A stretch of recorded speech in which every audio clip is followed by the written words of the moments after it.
Conectado con nosotros a esta hora. Senador Lemos, bienvenido. Gracias por acompañarnos. Camila, buenas tardes. Saludo especial a quienes la acompañan en la mesa de trabajo y a todos los oyentes. Mire, esa pregunta que tiene mi compañera Jennifer Montoya, que yo creo que la tenemos varios, es ¿qué fue lo que pasó con Aida Bella? Bueno, lo que pasó es sencillo. Recuerde que el Senado de la República, cuando los proyectos de ley llegan a su análisis y discusión, no necesariamente tiene que aprobarlos tal cual como vienen de la Cámara de Representantes. Generalmente siempre hay cambios, modificaciones, producto del debate y la discusión. Aida Bella estuvo con nosotros durante 3 días en los que participamos los 15 miembros de la comisión tratando de sacar una ponencia unificada. Cuando no había acuerdo sobre determinados artículos, habrían que hacerse modificaciones al texto que fue aprobado en la Cámara de Representantes. Simplemente se sometía a votación, no solamente de los ponentes, sino de todos los miembros de la comisión, y en 8, 9, máximo 10 artículos, Aida fue derrotada y por eso se determinó incorporar los artículos que nosotros vía votación definíamos en la ponencia. Luego, ¿qué sucedió? Que ella a última hora, supongo yo, por instrucción del gobierno nacional, que no tiene interés en que esta reforma salga adelante, pues la obligan a que presente una ponencia distinta, igual a la que venía de Cámara, incluyendo temas que ya en la Cámara se habían decantado en la discusión y debate. Eso es realmente lo que sucedió. Ahora, nosotros, para claridad de la opinión, Camila, no es que vayamos a presentar una nueva reforma laboral. Nosotros estamos trabajando sobre los artículos que fueron aprobados en la Cámara de Representantes. ¿Qué tiene esta ponencia? Que le puedo adelantar porque hicimos un acuerdo con los compañeros de no advertir información sobre la misma hasta tanto no la radiquemos, para no dañar el acuerdo de todos los partidos miembros que hacen parte de la Comisión Cuarta. Esta es una ponencia que tiene 75 artículos, se eliminan 14, pero los 14 artículos que se eliminan, 5 se hacen por subsunción, es decir, se ajustan varios artículos de la ponencia, se unen unos con otros. Por ejemplo, el artículo 18 con el 51, que se referían a los mismos temas, que tenían el mismo texto y que había sido aprobado de Cámara. Y se mantienen inalterados 39 artículos de la ponencia que viene de la Cámara de Representantes. Se hacen modificaciones solo en 28 artículos y se adicionan 7 artículos nuevos. Realmente ahorita la opinión pública, una vez hagamos la rueda de prensa, se dará cuenta que hay algunos cambios y modificaciones, pero el grueso de la reforma se mantiene tal como viene. Sí, senador, le quería preguntar por el apoyo político con el que llegan ustedes, porque bueno, aparte, digamos, de los partidos de oposición, habría ahí 6 votos, pero lo que ustedes van a presentar esta tarde llegaría con el apoyo, por ejemplo, de un voto del partido de la U, de 3 del Partido Liberal, Paulino Riascos, que usted sabe que está muy enemistado con el gobierno, es decir, al margen de Aida Bella, ¿los 14 restantes apoyarían esta propuesta de ustedes? Eso fue lo que definimos el jueves, cuando terminamos de revisar la ponencia tipo 8 de la noche. 14 de 15 senadores de la República que pertenecemos a diferentes partidos tomamos la decisión de acompañar esta ponencia unificada. Todavía hacen falta algunos ajustes. Ahorita a la 1 de la tarde vamos a reunirnos nuevamente para hacer algunos ajustes a la ponencia, tener en cuenta algunas consideraciones adicionales que han surgido durante el transcurso del fin de semana y que consideramos es necesario volverlas a revisar, a analizar con prudencia. Nosotros, y quiero que ustedes lo entiendan y que lo sepa la opinión pública en general, nosotros no queremos que se haga política con la reivindicación de derechos laborales.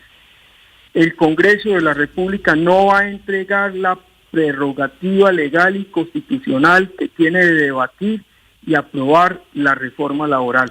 Eso es lo que queremos hacer, evitar con responsabilidad, con una reforma medianamente equilibrada, digo medianamente equilibrada porque es claro que esta reforma solamente tiene una dirección y es mejorar las condiciones laborales de 10.300.000 empleados formales que tiene el país, pero no considera la informalidad en Colombia, que está cerca del 56%, sí. Es decir, más de 12.600.000 colombianos hoy trabajan en la informalidad. Esta reforma no va a resolver ese problema. Lo que queremos hacer nosotros es, entendiendo el momento político, lo que está haciendo un sector de la política de querer polarizar, dividir más el país, de utilizar esa bandera como una herramienta electoral para promover una consulta popular que no se necesita, porque nosotros vamos a aprobar esa reforma laboral. Eso es lo que quiere hacer la comisión, más allá de lo que esté pensando el gobierno, más allá de lo que esté pensando el pacto histórico. Lo que observamos nosotros es que a ellos no les interesa que haya reforma. Pero mire, senador Lemos, es que le quiero preguntar precisamente por los tiempos. Es que de todas maneras la ponencia de la doctora Aida Bella tiene que dársele trámite. O sea, así no tenga el ambiente electoral internamente en la comisión, todo lo demás, de todas formas, esa ponencia hay que tramitarla. Y eso podría afectar los tiempos, que son bien cortos, para que la ponencia, la que ustedes ya han consensuado, siga con su trámite. ¿Eso no podría afectar los tiempos de la reforma en la que usted está? Es decir, al discutir, a darle trámite a la ponencia de la doctora Bella, que hay que hacerlo, porque así lo establece la ley quinta, ¿eso no podría atentar contra los tiempos que ya son bien cortos de la ponencia de ustedes? No, porque vamos a darle la discusión como lo exige la ley.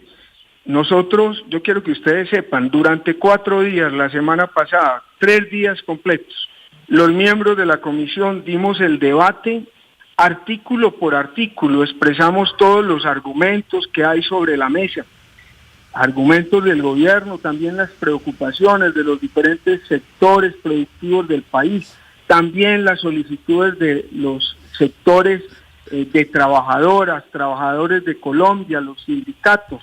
Toda esa discusión la dimos la semana pasada. Mañana vamos a iniciar el debate con la ponencia de la doctora Aida, luego la ponencia positiva de la mayoría de la comisión, y esperamos que entre mañana y el día miércoles eso pueda salir de la Comisión Cuarta de Presupuesto. Uh-huh.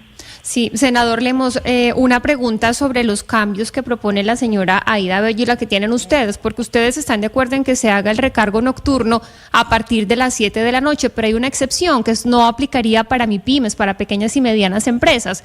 Le pregunto yo, según el debate que ustedes tuvieron y la diserción que tuvieron en estas reuniones, ¿esto realmente tendría un impacto como reforma laboral en el país? Y se lo digo pues porque la mayoría de las personas trabajan en MIPYMES y en medianas empresas.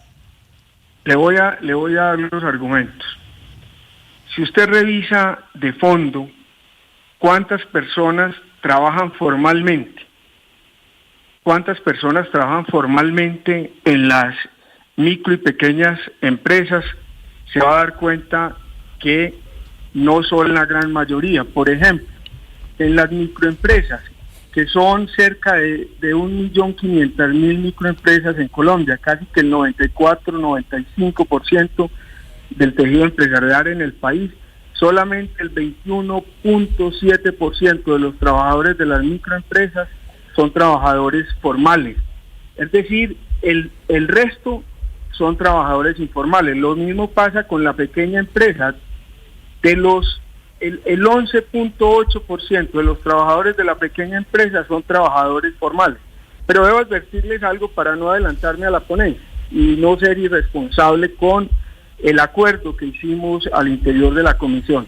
Ese es uno de los temas que todavía no está claramente definido. Ahorita a la una, como les advertí al principio, vamos a revisar puntualmente ese tema para tratar de llegar a un consenso y a un acuerdo. Sí, ahorita, senador, sí, conoceremos todos los detalles. Déjeme volver un poquito a que me quedó una duda de la pregunta que le hice sobre el apoyo político.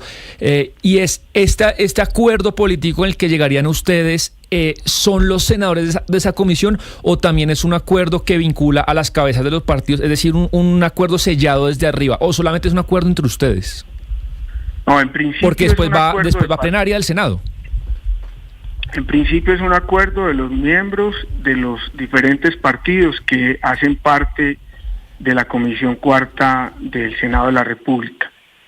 El trámite en Senado seguramente tendrá otra dirección o en el transcurso de estas semanas. Una vez aprobada la ponencia y la reforma en tercer debate en la Comisión Cuarta, pues seguramente los partidos empezarán ya a reunirse para tomar decisiones como partido a la hora de ir a votar en la plenaria del Senado. Pero en el caso nuestro, como miembro del Partido de la U, nos han dado la libertad para avanzar en este acuerdo de voluntades, entendiendo lo que advertí ahora, la necesidad de que la Comisión Cuarta apruebe una ponencia unificada de reforma laboral, que no es una reforma nueva, reitero, es la misma, modificada en algunos aspectos que consideramos nosotros debe generar tranquilidad, debe generar equilibrio en el trámite que continúa, y eso es lo que vamos a hacer. Esperemos que lo que nosotros aprobemos pues sea bien recibido por la plenaria del Senado de la República. Claro, pero entonces tengo una última duda, senador Lemos, y es que este resurgimiento de la reforma laboral que presentó el gobierno y todo lo que usted nos ha explicado en esta entrevista, pues surgió entre otras porque el gobierno les sacó por ese as debajo de la manga en su momento de la consulta popular. ¿Usted sí cree que esta reforma, este acuerdo de varias bancadas, como nos lo ha explicado, pues va a desestimar esta iniciativa del gobierno nacional de ir a las calles, de la consulta popular, de decir que el pueblo es el que verdaderamente tiene que decidir? Camila, por lo que hemos observado hasta hoy, lo que uno ve en el panorama es que al gobierno del presidente Petro y a quienes lo defienden y lo acompañan hoy solo tienen un interés.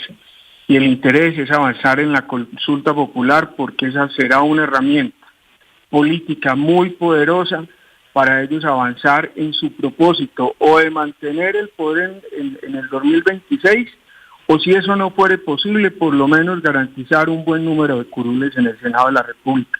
A mi juicio, la reivindicación de derechos laborales que ellos están esgrimiendo como bandera siempre ha sido una especie de maquillaje, de sofisma, de distracción para lograr lo que en realidad quieren, que es tener una herramienta política electoral poderosa como la consulta popular. Cualquier cosa que hagamos nosotros seguramente no les va a servir y no les va a gustar. Incluso yo pienso que así votáramos de manera positiva el texto del articulado que viene de la Cámara de Representantes, no les serviría, porque incluso lo que se deja entrever en la ponencia única que presenta la doctora Aida es que lo que quieren es devolver los acuerdos que ya habían hecho en la Cámara de Representantes, tal como lo advirtió la periodista compañera suya, devolver los recargos nocturnos de 7 de la noche a 6 de la mañana a 6 de la tarde a 6 de la mañana. Eso muestra ya un indicio de qué es lo que ellos pretenden. Pretenden seguir con la bandera para seguir enarbolándola en la calle y un poco presionando al Congreso para que apruebe esa consulta popular. Pero nosotros, y se van a dar cuenta más tarde, el grueso de la reforma, de los temas de reivindicación de derechos laborales de las personas, con los que ellos están queriendo hacer política y movilizar a la gente, van a quedar incorporados en la ponencia que nosotros vamos a presentar. Porque entendemos que este es un momento en el que hay que hacer reconocimientos de derechos y que hay que evitar que el país se divida y se fraccione y se polarice más, y que la gente en la calle sienta que este Congreso, a pesar de todas sus dificultades, a pesar de la desconfianza que generamos en la calle y en los sectores de opinión, vamos a honrar el compromiso de tratar de hacer una reforma laboral que tranquilice los ánimos de la gente que está esperando que el Congreso se pronuncie. Pues senador Juan Felipe Lemos, senador del Partido de la U, gracias por estar con nosotros aquí en Blue Radio, por haber estado aquí en los micrófonos hablándonos de esa reforma laboral. A ustedes muchas gracias por el espacio, y cuando ya podamos hablar de temas concretos, pues con mucho gusto con mis compañeros estaremos atentos a dar las aclaraciones respectivas. Muchas gracias. Era importante, Camila, quiero oír al senador Lemos después de lo que pasó esta mañana, y él ratifica un poco lo que le venía contando y lo que averigüé. La derrota del gobierno será contundente en esta comisión. Es 14-1, sería 14-1 lo que me cuentan a mí, porque incluso Paulino Riascos del Pacto Histórico apoyaría la ponencia, la que acabamos de oír, y no la de Aida Bella. También así la curul de la circunscripción especial indígena, Camila. Entonces, pues la pregunta es, que incluso Armando Benetti acaba de decir, la reforma laboral es la de Aida Bella. Yo creería que con este escenario político, pues la única intención del gobierno es como alimentar o reforzar ese relato de que el Congreso obstruye y que no quieren el cambio, porque para qué presentan algo que no se va a aprobar, es que no tienen el apoyo de nadie. Entonces, pues uno lo que ve es si realmente la idea es hacer una reforma laboral, por acá no es, y lo único sería pues que se disipen todas las dudas constitucionales, Sebastián, con la segunda consulta popular. Que ¿sabe por qué presentan? Sí. ¿Por qué presentan una reforma que ellos saben, una ponencia que ellos saben que no tiene viabilidad? Porque es que la apuesta de ellos sigue siendo la consulta popular. Obviamente que ellos saben, ellos tienen las cuentas de lo que va a pasar con la propuesta, la ponencia de la doctora Aida Bella. Pero ojo que de pronto el propósito que hay detrás es que como hay que tramitarla, hay que discutirla mañana o hay que archivarla de todas formas, seguramente no nos podría extrañar a nosotros que haya una jugadita para que eso le gane los tiempos a la ponencia de la doctora Angélica Lozano, la que ha sido consensuada con todos los demás miembros de la Comisión Cuarta. Entonces, de pronto es eso lo que están pretendiendo. Sabiendo que no tienen los números, meten la ponencia de la doctora Aida Bella para ver cómo logran enredar todo lo demás. Pero la propuesta del gobierno, la apuesta del gobierno sigue siendo la consulta popular, como nos acaba de decir el senador Lemos. Esa es la gran apuesta, sacar la gente a la calle para que con el discurso del tema laboral te den una bandera para el 2026, en marzo y en mayo. Y mientras tanto, pues con el escándalo, Sebastián, de lo de David Racero en la Cámara de Representantes. Y es que ahí algún economista me comentaba más temprano que pues lo que está pasando con el señor David Racero, de lo del Fruver y que les pagan $1 millón no más y no realmente el salario mínimo y las prestaciones, como denunciaba Daniel Coronel, me decía un economista, y es que David Racero, su tío y el Fruver pues están viviendo la realidad de muchas MIPYMES, que es que no les da. O sea, si no pagan eso, el negocio no les da y no es rentable y lo tienen que cerrar. Y entonces la contradicción con lo de plantear esta reforma laboral en donde se aumentan una cantidad de beneficios que todos queremos como trabajadores formales que se aumenten, pero que podría tener un impacto dentro de la generación de empleo, principalmente dentro de las empresas chiquitas, como los Frubers. Es que sería estupendo que el representante Racero, por ejemplo, publique los estados financieros y los balances de su empresa, y ahí uno puede ver, por ejemplo, si le va bien, si le va mal, el costo, por ejemplo, de la nómina, qué porcentajes de todas las ventas, sin justificar lo que hizo, porque además, pues Camila, uno ve el patrimonio del representante Racero, que además es público, y él hace parte, sin duda, del 1% de personas más ricas del país, y que él pues le ofrezca un salario muy por debajo del salario mínimo a alguien, pues es muy reprochable. Pero por el otro lado, adhiero con usted, pues cuántas MIPYMES no pueden hacer frente a esto, y ahí está la discusión. Esta propuesta del gobierno yo creo que morirá, por lo que me cuentan, pero veremos mañana qué pasa, porque el Congreso pues va cambiando día a día. Pues es que mire, yo lo voy a defender. Camila, el Fruver del señor Racero, en el comunicado que publica ayer a la opinión pública, dice: en el 2020, durante aproximadamente 6 meses, mi familia y yo tuvimos un pequeño emprendimiento familiar. Diversas circunstancias relacionadas con la pandemia mantuvieron los saldos en rojo y obligaron a la liquidación. Claro. Pero ¿sabe qué, Lucas y Sebastián? Es que me lo decía alguien y yo decía, bueno, puede tener razón, no vamos a defender a Racero, ni más faltaba.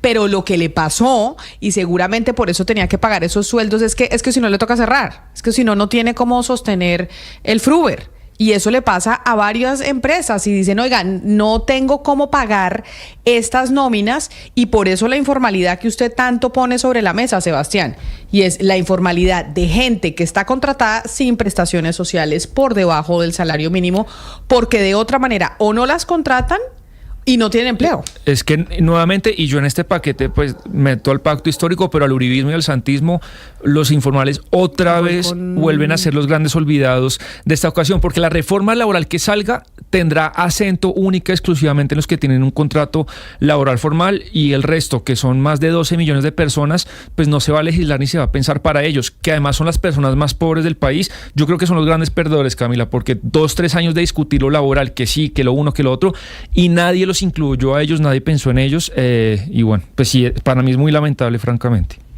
Nos vamos con una pausa cortita, no se muevan porque tenemos información de los sindicatos de Migración Colombia. Muchos oyentes nos están escribiendo al 301 de la Cancillería, perdóneme Lucas, muchos oyentes nos están escribiendo al 301-764-4108 sobre lo que está pasando con las cédulas de extranjería, que están muy demoradas, y puede haber demoras también con los pasaportes, porque Lucas nos trae una historia de los sindicatos de la Cancillería que van a entrar pues en operación, no sé si tortuga se le pueda denominar, pero hacemos la pausa y ya nos cuenta usted de qué se trata para que estemos atentos sobre esos documentos, no solo que realizamos aquí dentro del país, sino también en los consulados de Colombia en el resto del mundo. Estás escuchando.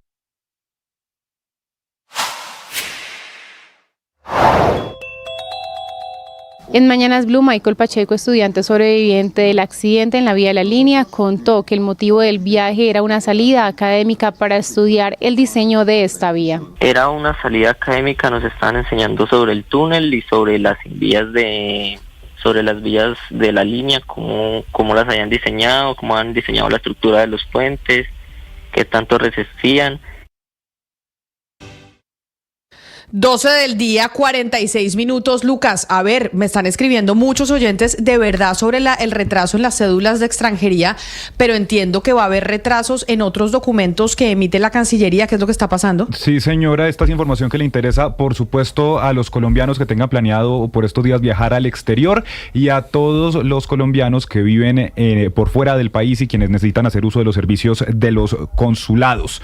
Pues está emitiendo, Camila, un comunicado conjunto al gobierno nacional que lo emite el Sindicato de Empleados del Ministerio de Relaciones Exteriores, SEMREX, y la Unión de Funcionarios de Carrera Diplomática y Consular, UNIDIPLO. Le informan al gobierno, dicen ellos, Camila, que ante la situación crítica de vulneración de las condiciones laborales, esto con la reducción de los ingresos de los funcionarios del servicio exterior, la sobrecarga laboral, la necesidad de ampliar la planta de personal, entre otros, se reunieron en asamblea extraordinaria el pasado jueves 22 de mayo y han decidido iniciar acciones de hecho ante la falta de respuesta expedita y eficaz por parte de entidades del gobierno nacional, y dicen ellos que el servicio exterior es un trabajo digno y se debe tratar como tal. Por esta razón rechazan contundentemente las demoras para solucionar una problemática de la que se tenía conocimiento desde enero de 2025 y sobre la cual las organizaciones sindicales han trabajado constantemente de la mano con el Ministerio de Relaciones Exteriores.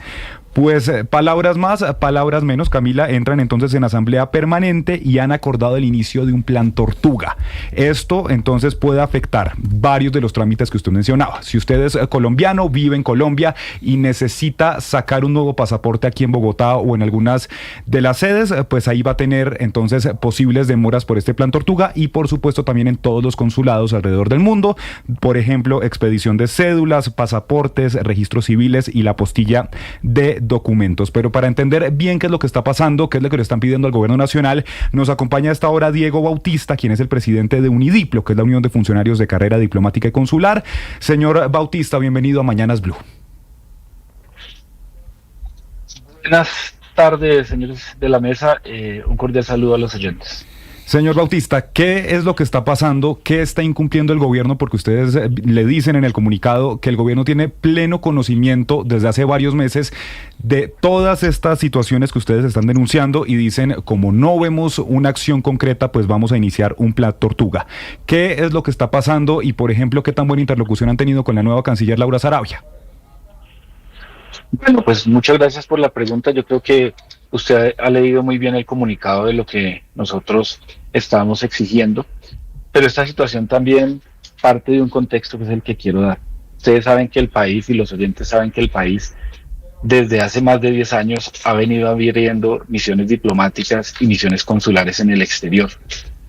Se ha diversificado la agenda de temas de la Cancillería, pero desafortunadamente estas nuevas aperturas, estas nuevas temáticas, no han sido acompañadas de un incremento en la planta de personal, lo cual ha llevado naturalmente a la carga y a la sobrecarga de trabajo de los funcionarios de carrera diplomática y de los funcionarios del servicio exterior en general.